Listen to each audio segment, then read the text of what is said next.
promise I have no trick questions either. Oh, it's okay. Can you estimate how many interviews you've done? I can't even, within the past. Some I can remember, some I Some can't. you cannot. Mm-hmm. Yeah. All right. Yeah.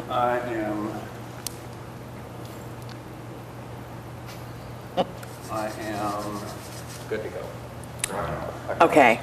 So, since we're opening this with you, just saying, I'll need you to give us your name, your Okay. full name, and your relationship to Michael Brown Jr. Okay. My name is Michael Brown Sr., and I am the father of Michael Brown Jr. Okay. Okay. First, let's go way, way back. Okay. The day that he was born. Okay. Can you share with me the day he was born and what fatherhood was for you on that day? Okay. The day he was born. Brown skin, big boy, eyes closed. You know, the doctor do their thing, right? And just to see him, hear his voice, you know, from the cry, it's like, man. And just to hold him, you know, he was 7 pounds, 8 ounces, so he was, yeah.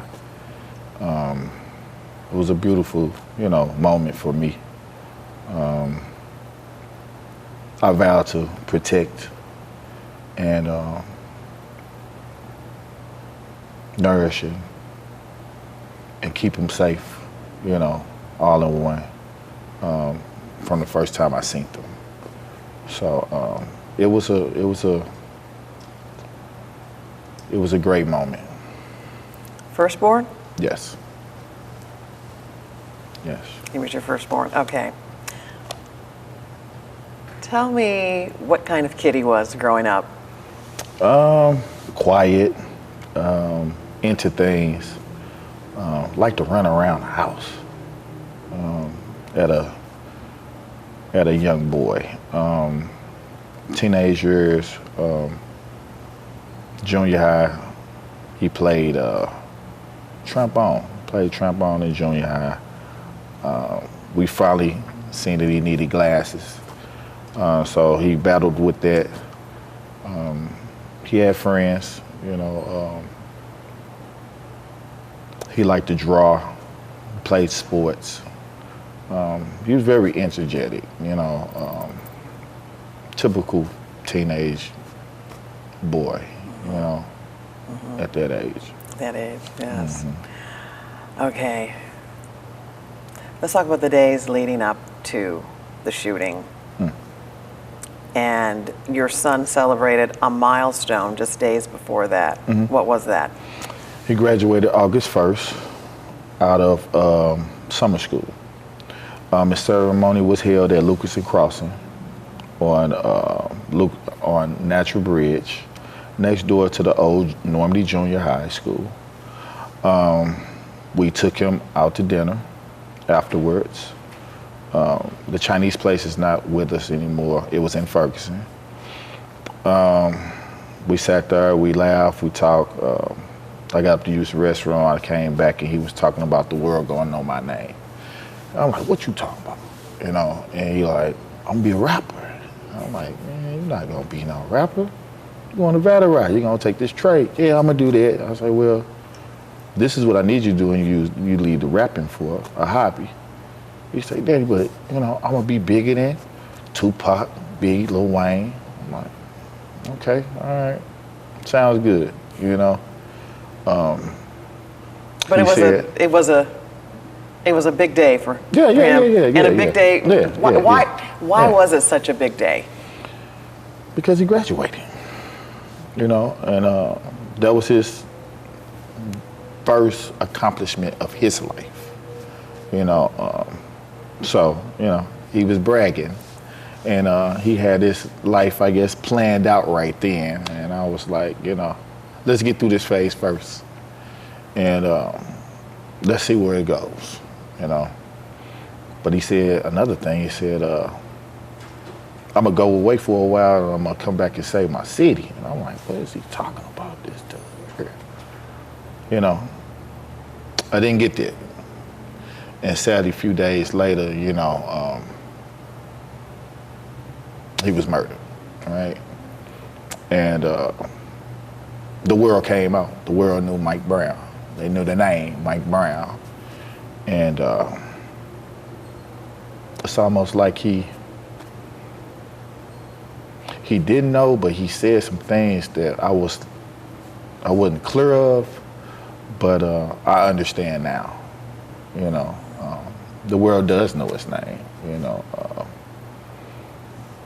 he is me and I am him. So I'm trying through the work that I do through the foundation is trying to save the world. You know, so it's yeah. Let's talk about the day of the shooting. How did you get the phone call? Who called you, and what did they say? Mike's grandmother, Leslie's mother called. The wife answered the phone. She asked to speak to me. I get the phone, and she said, the police just killed Mike, and he's laying in the middle of the street. And I think right then and there I went in a tunnel. I couldn't tell you about the ride there to Ground Zero. I couldn't tell you if I dropped the phone or not. I can't tell you because I can't remember that. Only thing I remember is getting there, getting out the car. Leslie, which is his mother, runs past me but stops and say, "Mike, is this true?" And I said, "I only know what you know." And she took off running, and I ran behind her. And this is when we seen the crowd. I still was in disbelief, but this is when we seen the crowd. And so when you saw the crowd, and what happened after that? I started looking for key things. Me and my wife got married July 16th, which is yesterday. Happy anniversary. So Mike was my best man in my wedding. We wore STL hats, and he got me a pair of flip-flops. So when I seen certain things on the ground, I seen the hat. I'm like, they didn't stop making those hats. I seen the flip-flops.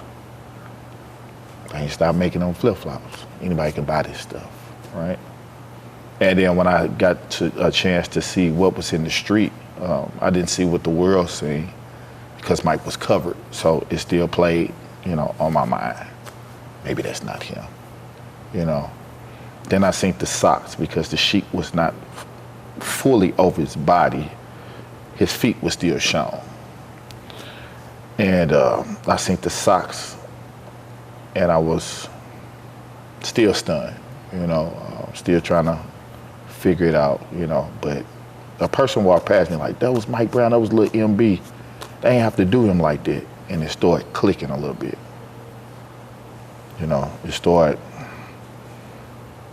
I started feeling something, And I don't want to go too far. I don't know what questions you're going to ask next. What were you feeling? I don't know. Confused, unsure of things.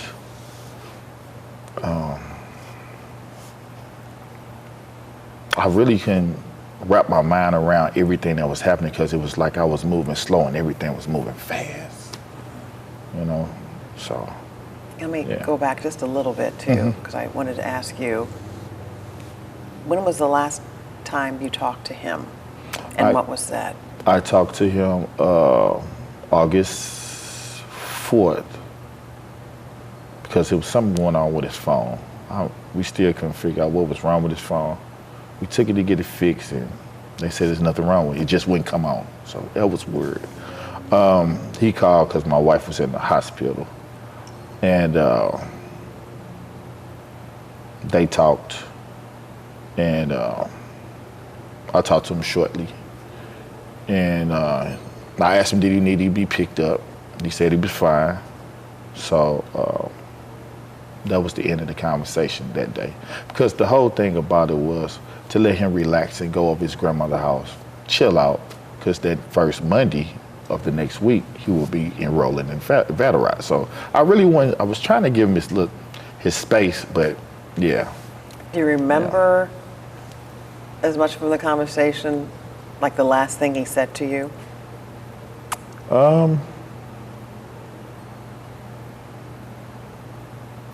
He said, I'll talk to you later, I love you, and said it back, and that was it.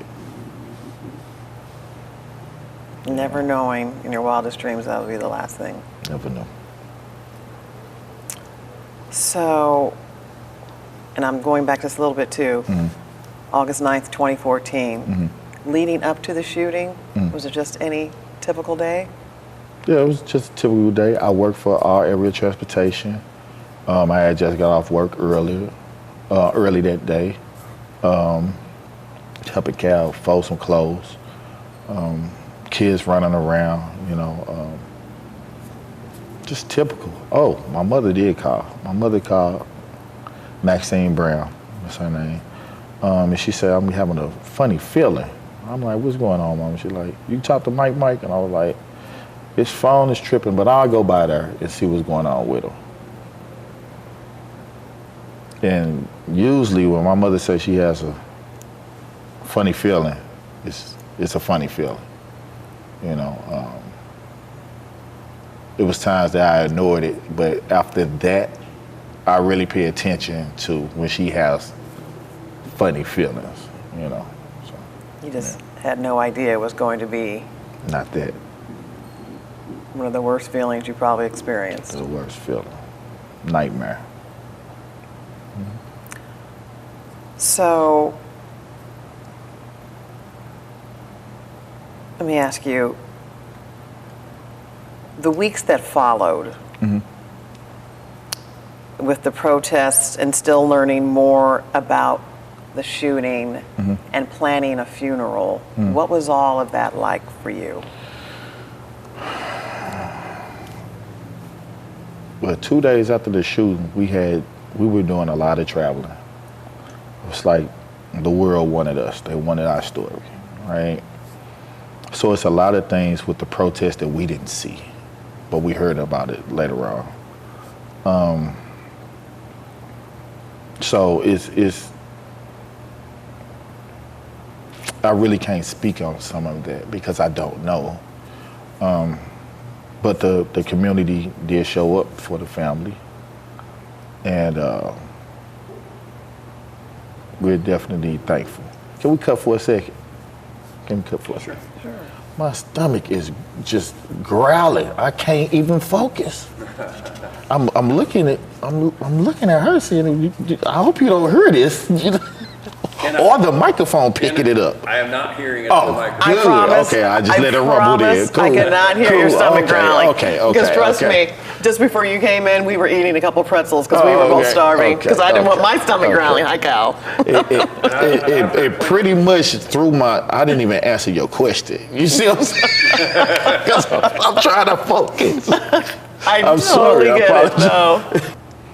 The weeks that followed, it was like no other. Right. Right. Protests. And so much going on within the Ferguson community. And you're still learning things about the shooting and planning your son's funeral. Yeah. So what was that like? That was definitely hard to even wrap my mind around all that. A lot of people don't know that we were disrespected after Mike got picked up off the ground. The coroner passed us a card, told us to give him a call. After Mike was picked up, we left, told him to give him an hour. We called him in an hour, and they said Mike was already identified. So it was a lot of stuff on top of things, and I called Leslie, and she was like, I haven't went and seen them. So we like, who seen them? So even going through processes of trying to get lawyers and trying to get his body, from the morgue to a funeral home where they can do what they need to do and wrapping our head around it and trying to plan that funeral and trying to be protective of the space and do a private funeral and a main funeral for the community. So we did an open casket for the family, and then we had a closed casket for the community. Just all that in one, it was just a lot to deal with, and still trying to figure out what the hell happened, what went wrong, why did this even happen? So yes, it was a lot. It was a lot, Let's just talk briefly about the protests. Mm-hmm. What was that like for you with everything else that was going on?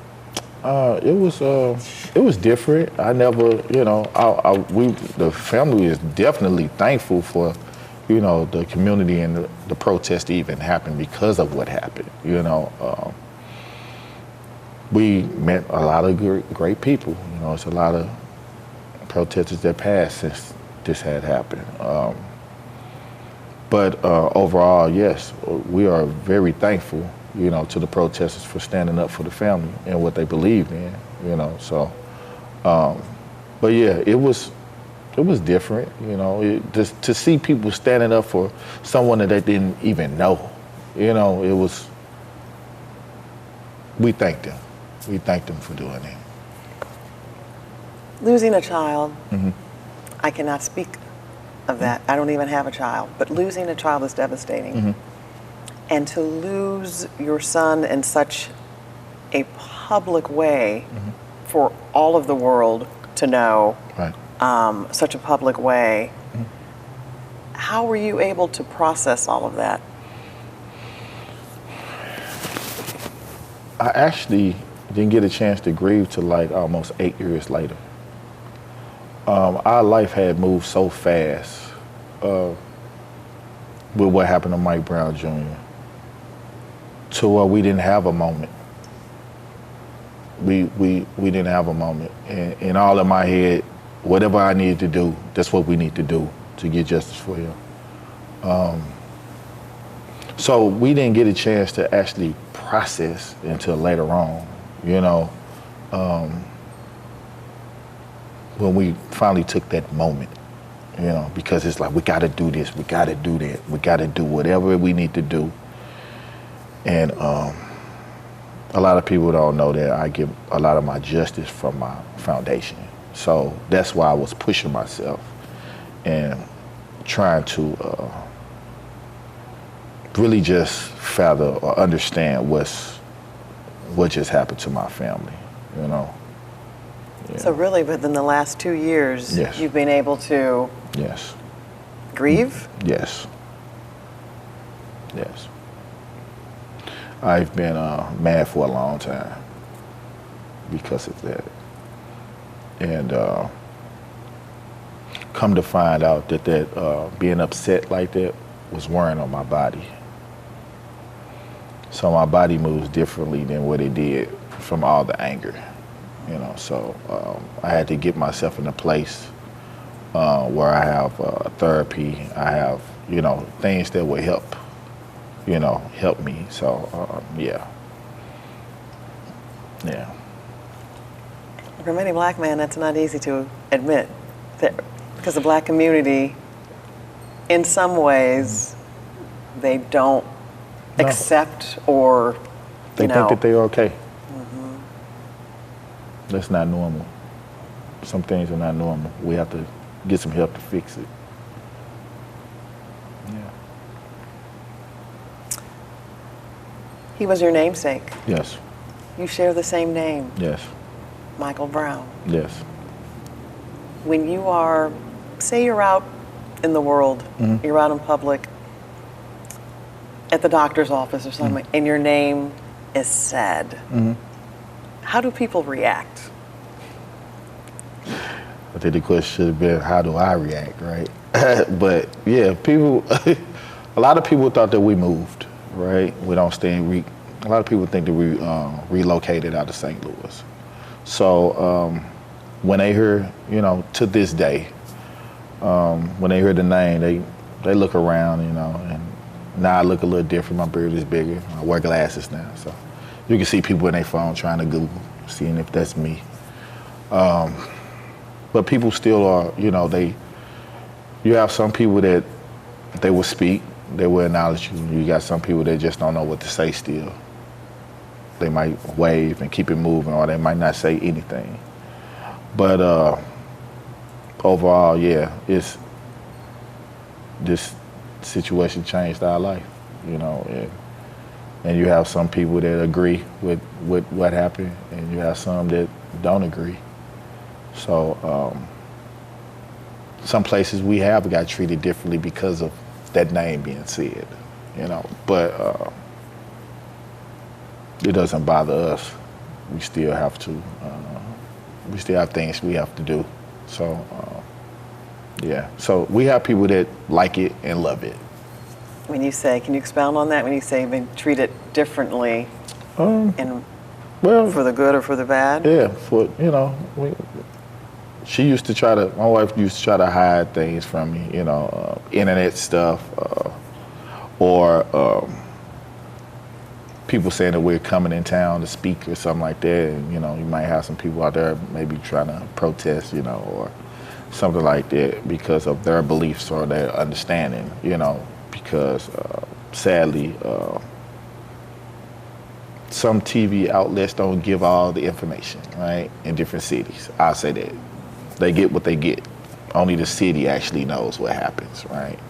So when I get a chance to go in and I explain or talk or have my talk with the community, or if I'm paid to go talk, and then they get a different idea because they only go off what they seen on TV. They don't know. So you just have people with different, opinions, which is fine, it's fine. I feel like that's my son, and I'm gonna fight for him to the day I'm gone. So my beliefs are different from other people's beliefs, so I can't worry about what other people think, so yeah. I got you. What about your other children, his siblings? How are they processing his brother's death and your whole family? They are a little better. I wouldn't say that they're 90%. I think the toughest part for them as of now, since it's been 10 years, since the 7th year, right? I think it's just coming up to the day of that it becomes tough for them. Early on, yeah, they missed them, it's a lot of crying, a lot of answers and questions, they want answers, and we being transparent with them. This is what happened. His baby sister that is 12 years old, she's on the internet every day learning about her brother. So she's finding her voice. She's gonna start speaking. I'm gonna sit down soon, right? So she's researching him, because she was 18 months old when he got murdered. So she's researching her brother, her big brother. She's researching. So she's doing that. A lot of them, we got documentaries, so we can't play certain things. It gets really emotional. So it's still there. But I think, just to answer your question, I think just getting closer to the day is where all the emotions come back, because now, they got to go back and visit Ground Zero. The cameras, the calls, the interviews, and it resonates in their head. It's back around. So, yeah. So I know it's still tough for them, but when that date rolls around, which is less than a month, for you, how are you feeling leading up to that right now? Tensed, stressed, not in a comfortable place, because it becomes a lot. I have to. People don't understand that is a nightmare. It's a life sentence that I would deal with for the rest of my life. Just knowing how that day played out and missing them. So those feelings in one can be a lot for a person. But yeah, just trying to just stay focused and get through the weekend, healthy, right? From the heat, not passing out, and from not so much of being so stressed, so yeah. Okay, so since your son's death, what's been your mission? The Michael Brown Senior Chosen for Change organization, where we provide help to fathers and families that's processing the unthinkable. So I work out my foundation, helping other families. We have programs like Chosen Fathers. That's one of the programs that I built, the first ones, because of no disrespect to the woman, but women get nurtured differently when things like this happen. And the men sometimes, you hear men saying that they will always talk to just take it, and keep going. And how much can we take when we dealing with trauma? I feel like we should not be walking around on this earth as a ticking time bomb like that, dealing with things. We should be able to get help. So my program is basically about trying to heal, grieving fathers, and teaching them tools to reinvent themselves, because they're not the same person that they were the day before they lost their loved one. So that's one of my programs. We do morning calls, we do Zooms, and I do a yearly retreat. I do a retreat the first week of June, every year. I done took these guys from Florida to Kentucky, So just getting them out their atmosphere or out their city and breathing in somewhere else. Because I know sometimes, being in your own city, the air can get thick because of, but going somewhere else and being around other men that feel like you, that's able to cry, yell, scream, and don't be judged, So, yeah, I feel like that, and it works. It works. So that's one of my programs. I got Mothers of an Angel. It holds the same space as the fathers. I have COPES, Children Overcoming Painful Experiences. That's young children that's dealing with trauma. We seem to find that when a child loses a sibling or a father or a mother,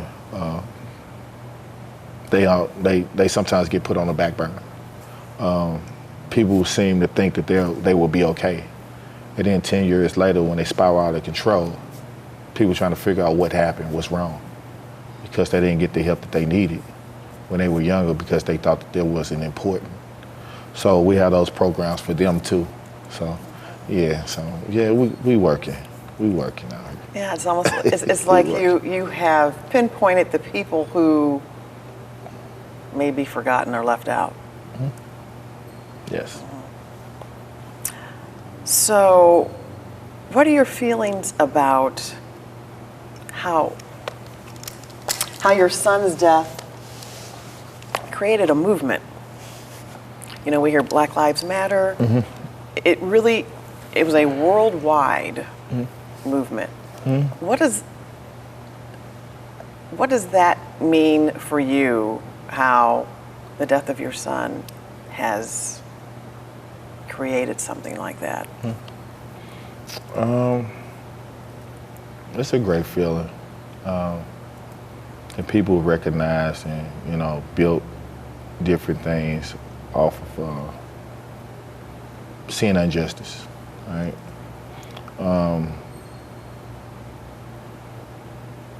Some organizations have been built and became millionaires off of the death of my son.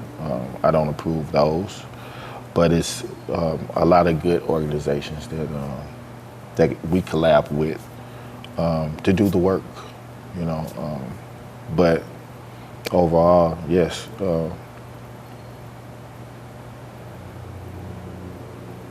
he built a legacy, and I'm helping build a legacy for him. So, these other organizations that's been built out after his death, yeah,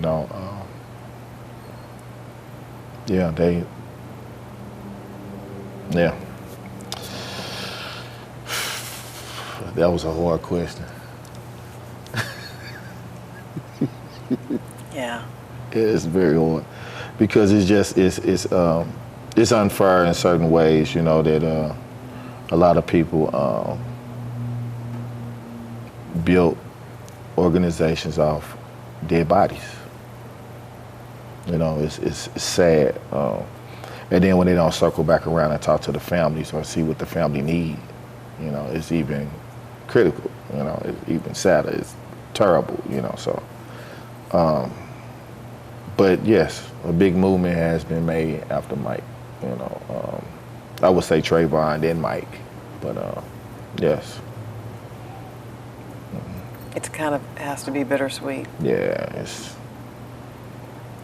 and sadly, there's nothing you can do about it. You can't sue the people, you can't do nothing, so, you just wish that people had morals and respect like they did back in the day. But, some people just don't. Along those lines, Ferguson and court reform. A change in policing. The city's first black female mayor, all after the death of your son. Your thoughts on that and the changes that have been made?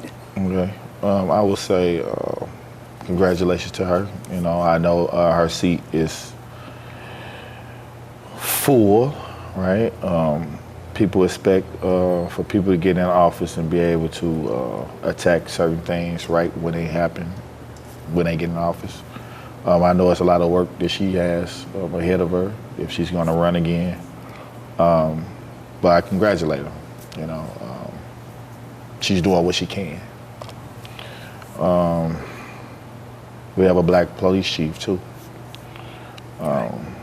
They stopped the stop and frisk. Body cams are in the city now, but it's still corrupted.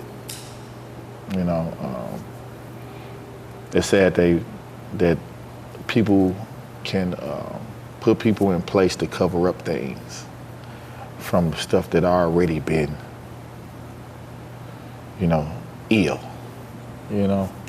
So it's not on them. It's only in time, because it's not. I feel like it's not enough time to fix all these things, So whatever they can do, and what they've been doing, it's been great, What else with those changes? What do you think still? What changes do you think still needs to be made in the city? Laws, all the laws. They need to. I think people need to, we need to write something for us, people that's brown and tan. A lot of these laws does not apply to us. When they say that they do. So it's a lot of down deeply corruption in that system that needs to be medicated and fixed. I say that. Gotcha. When you drive by, you call it Ground Zero. When you drive by Canfield Green Drive, what goes through your mind? I tense up. Yeah, I tense up. It's not easy for me to go down there. It's respect to the community, but that's not where I go and grieve or have a moment with him. I used to go early on, and I respect the community, the people, but when you just standing there and you trying to take it all in, and and you got people blowing and waving at you, it's love and respect. I appreciate that, but I try to stay out of that community, because of the, you can still feel that energy when you go down there, So I spent a lot of nights. I just spent the night in the cemetery, a couple of nights, but I spent a lot of time at the cemetery, where I can have peace, and it's just me, So how often do you come to Ferguson? Well, sadly, Ferguson runs. You can take Ferguson to get to anywhere, so. So just driving through, I probably drive through Ferguson maybe 4 times a day, something like that. I have to stop at that Urban League that's in Ferguson, which was the old Quick Trip. We have a lot of gifts that come there for the family, so we have to stop and get mail sometimes. So I'm literally right there, so yeah. But you don't make it a habit to stop that often. Stop through. I try not to go down there as much. Like I say early on, yeah, I did, but yeah, if I want to just have a moment, I go to the cemetery. Yeah. So, how will you commemorate Michael Brown Jr.'s life on that day? So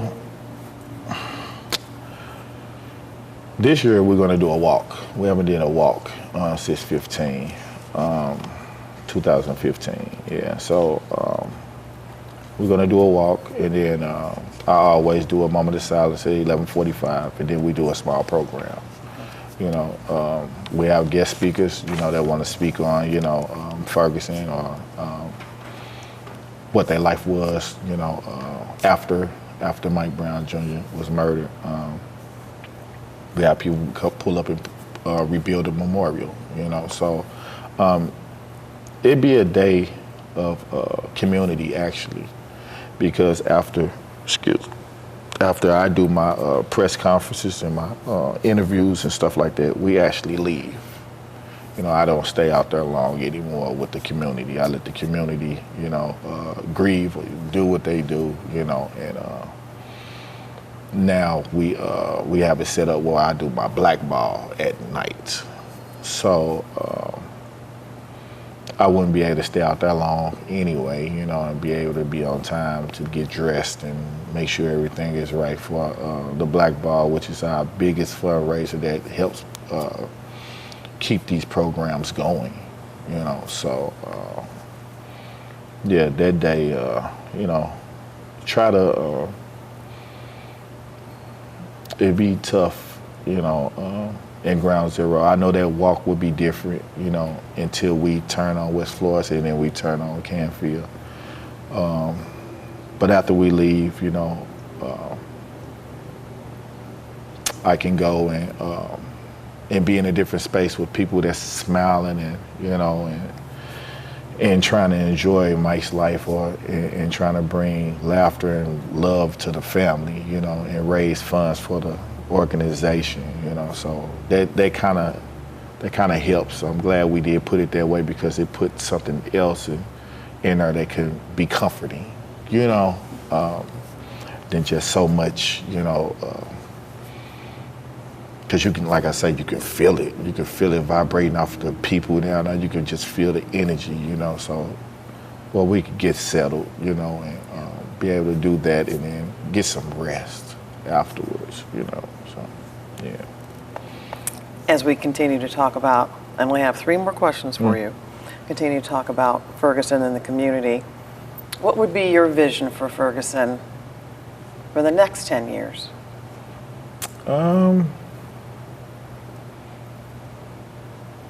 As far as what do I want out of Ferguson, or what do I want to see? what do you want to see for Ferguson in the next 10 years? I would like to see it, build up on the side where, because there's two sides, right? I would like to see that side that's they get less attention, more thriving. I would like to see more people being able to get jobs, opportunities for their family, because they are already building over in the community. So I think that residents should be first picked and get some type of employment.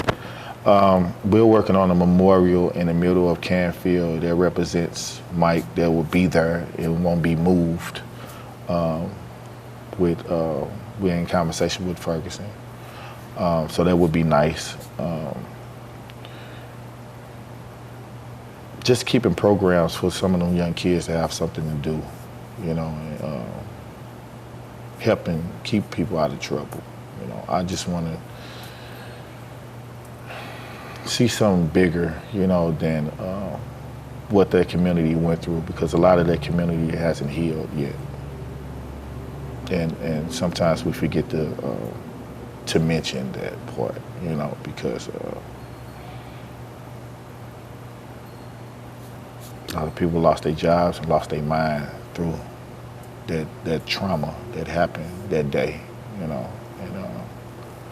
it reminds you what really happened in that city was really real for some people, So, yeah, just to get the community back in a space where it could be, comfortable, people to thrive, and fulfill their dreams. Because a lot of people that had dreams, they don't have them anymore. So. That's interesting. Mm-hmm. And you mentioned healing a lot. Yeah. Yeah. Yeah. Yeah. For yourself, for your family. And community, yeah. How old would he be this year? 28. I know, but I want you to say it now. How old would he be this year, and what type of a man do you think he would be? He would be 28 years old this year. I think he would be probably stable right now. I definitely know that he would have finished. He probably would be in his master's in heating and cooling right now, because, he liked a lot of things that he can work with his hands, and I think he would have really enjoyed that. I think he would be well off. To be honest, I don't even think he probably would be staying in Missouri anymore. Yeah, he had other dreams and other places he wanted to live. I think once he would have been able to get established after going to school and either taking his trade with him and running his own business, or finding a business that's hiring for heating and cooling somewhere else, I think he probably would have. I think he probably would have left. Yeah. Interesting. Yeah. And finally, and you mentioned legacy a little while ago, but Michael Brown Sr., what do you want Michael Brown Jr.'s legacy to be? I want his legacy to be remembered as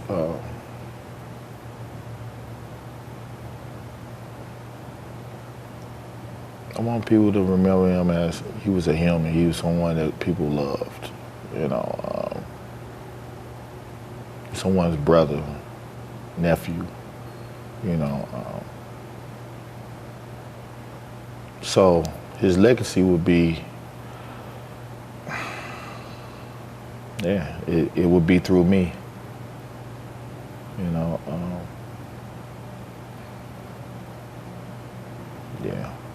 it would be through me. So I would build his legacy, and his legacy would be to give back to the community. And like you said, he wanted to come back and heal the city. So I'll try my best to heal the city. I'm only one person. Sometimes we can dream big, but I want to leave my footprints in the sand. This is kind of along the same last question, the same lines of what I asked you about Ferguson, but what do you want Ferguson's legacy to be? Up and thriving. I want Ferguson to never forget what happened in 2014. And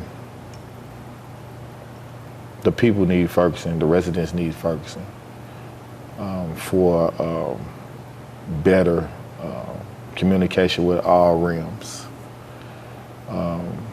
Council meeting, police, interaction. I hope that Ferguson can do a better job with the community. More interactive, I'll say more interactive, you know, how communities used to be back in the 90s, you know, where neighbors knew your name and police knew your name, and, you know, where it could be more back to a friendly town, because we all know the past of the town, but what we're trying to build and see now is where people are able to not fear their city. Thank you. Thank you very much. No problem. I think that's a wrap, Doug. I guess I did okay. You did. You did. Every time I said something that I thought wasn't gonna be right, you was like, okay. I'm a journalist, so I try to keep neutral. Right. Understood. Actually, there's two questions because you're not from Ferguson. Yeah, these are really, I've asked you these questions, but it's been 10 years. What has changed in Ferguson? Just the mayor and the police chief.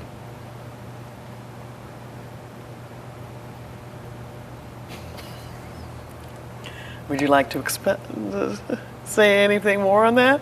Well, that's, you know, like I said before, you know, there's a lot of things that's already knee deep in the system out there. So it's things that they need to be able to focus on and be able to get to. But it's so much, you know, and it'll be decades before a lot of that stuff gets fixed. So I would say the only thing that really changed in Ferguson is faces. And looking to the future, what do you think still needs to change? Oh, it's always going to be the same thing, you know, the system. You know, attacking the system, they need to figure out what they need to do or what can go around certain things, you know. The drawing board, you need to go back to the drawing board, you know, make some type of effective things happen while they're there. You know, I would say that. Gotcha. That's all we need. See, there's really the same questions that I asked you already, but yeah, I kind of switched it.